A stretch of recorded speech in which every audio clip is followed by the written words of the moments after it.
This is going to be a video tutorial on how to enable or disable camera access in the Zen Web Browser. I will be using a desktop PC for this. Let me jump over to my browser here. I have the Zen Web Browser opened up now. To enable or disable camera access on the Zen browser, the first thing you want to do is open up Settings. I'm going to go down to the lower left-hand corner, down to the little gear wheel. I'm going to click on the gear wheel. That opens up Settings. Now under Settings, on the left side pane, I'm going to go up to where it says Privacy and Security. Click on Privacy and Security. Then on the center pane, you want to scroll down a ways, down to where you see the Permissions section.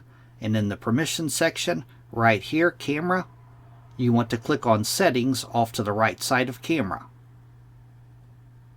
That'll open up a little dialog box.